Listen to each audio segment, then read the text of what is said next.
Hace 400.000 años, la noche era el territorio de la muerte. El frío podía matar en horas. Los depredadores acechaban en cada sombra. Para nuestra especie, la oscuridad no era un momento de descanso, era una sentencia. Y entonces ocurrió un destello en la oscuridad, un accidente de la naturaleza que se convertiría en el mayor aliado de la humanidad. Esta no es la historia de un invento, es la historia del momento en que dejamos de temer a la noche y aprendimos a dominarla.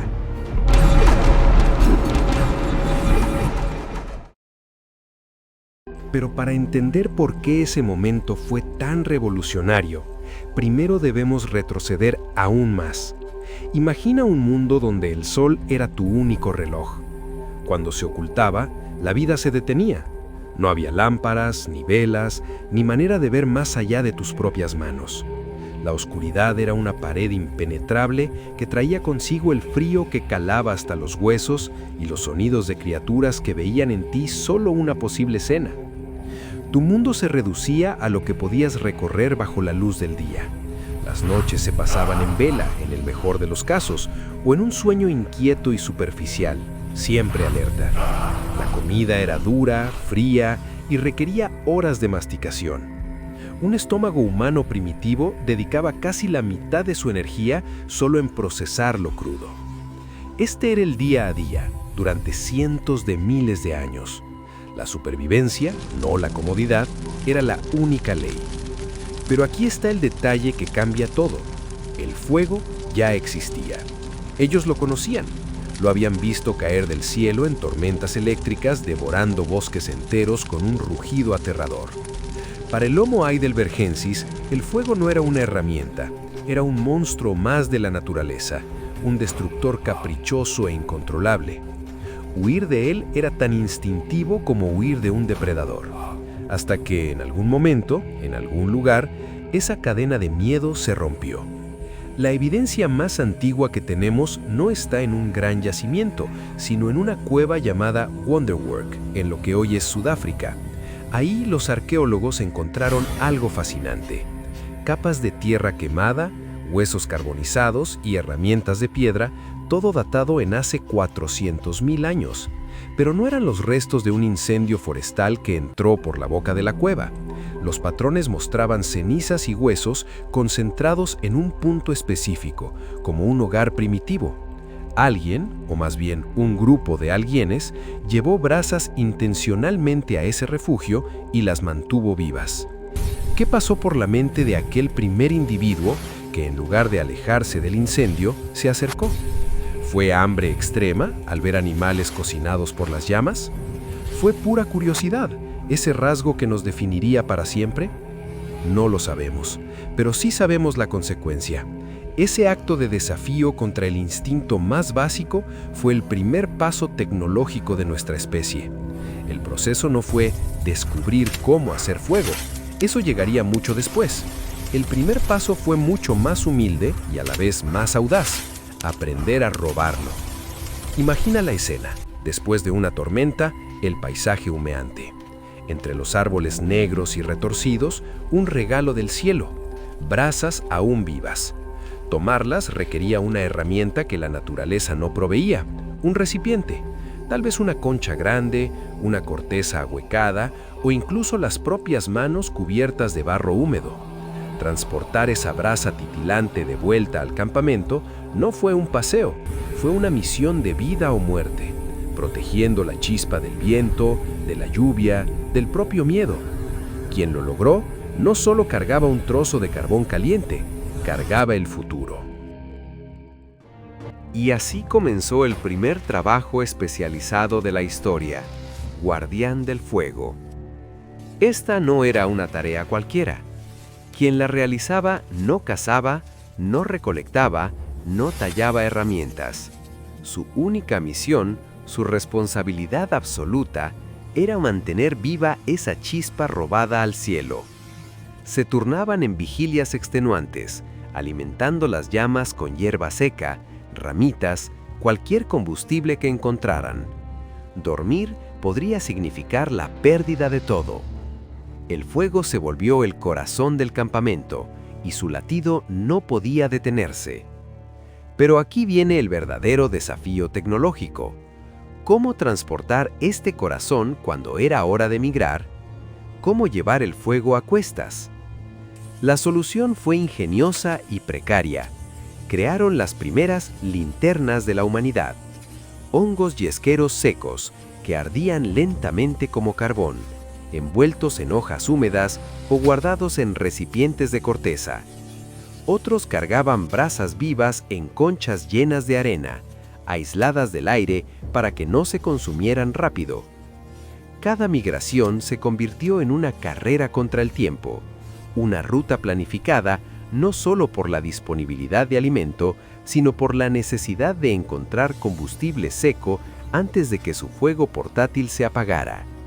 Perderlo era retroceder miles de años en un instante. Con el fuego asegurado, llegó la primera gran revolución, la social. Antes del fuego, la noche dispersaba al grupo. Ahora, el círculo de luz los unía. Allí, alrededor del calor, ocurrió algo mágico. Las largas horas oscuras ya no se pasaban en silencio temeroso. Comenzaron a compartir, a señalar, a imitar sonidos. El lenguaje primitivo se enriqueció. Se planificaban las cacerías del día siguiente. Los ancianos, que ya no podían cazar, ganaron un nuevo valor. Su memoria, sus experiencias, se convirtieron en historias, en las primeras lecciones transmitidas de una generación a otra. El fuego no solo alejó a los depredadores físicos, empezó a disipar las sombras de la ignorancia. Y mientras sus mentes se expandían, sus cuerpos comenzaron a cambiar de una forma que ningún otro animal había experimentado. La segunda revolución fue biológica y silenciosa. La comida cocida es un superalimento. La cocción predigiere las fibras, desnaturaliza las toxinas y ablanda lo que antes era imposible de masticar. De repente, un homínido podía obtener el doble de calorías del mismo trozo de carne, en la mitad del tiempo. El cuerpo respondió a este excedente energético de forma radical. La poderosa mandíbula y los grandes dientes, ya no tan necesarios, comenzaron, lentamente, a reducirse. El sistema digestivo, que antes requería intestinos largos y complejos, se hizo más eficiente, y esa energía sobrante tuvo un destino único: el cerebro. En los siguientes cientos de miles de años, el cerebro humano creció casi un 50%. El fuego literalmente nos alimentó la mente. Pero este nuevo poder no llegó gratis. Nació la primera brecha tecnológica de la historia. Ahora había tribus ricas con fuego permanente y tribus pobres que dependían de robar brasas ajenas o esperar otro milagro del cielo. El fuego se convirtió en un tesoro que defender y un botín que desear. También cambió nuestra relación con el mundo. Podíamos modificar nuestro entorno como nunca antes, endurecer la punta de una lanza con calor, ahumar carne para conservarla, despejar terreno con incendios controlados. Por primera vez, no solo nos adaptábamos a la naturaleza, comenzábamos a domesticarla. La prueba más contundente de que el fuego nos rehizo no está en las cuevas, sino escrita en cada célula de nuestro cuerpo. Los genetistas han encontrado su firma en nuestro ADN. Por ejemplo, tenemos múltiples copias del gen AMI1, que produce amilasa, la enzima que digiere almidones cocidos. Otros primates tienen solo una o dos copias. Nosotros tenemos hasta 20. Nuestro cuerpo está especializado para una dieta cocinada. Somos la única especie que no puede sobrevivir de forma óptima con comida completamente cruda. Llevamos 400.000 años de dependencia evolutiva grabada en los genes. El fuego dejó de ser una herramienta externa y se convirtió en una parte integral de nuestra biología. Nos transformó de adentro hacia afuera.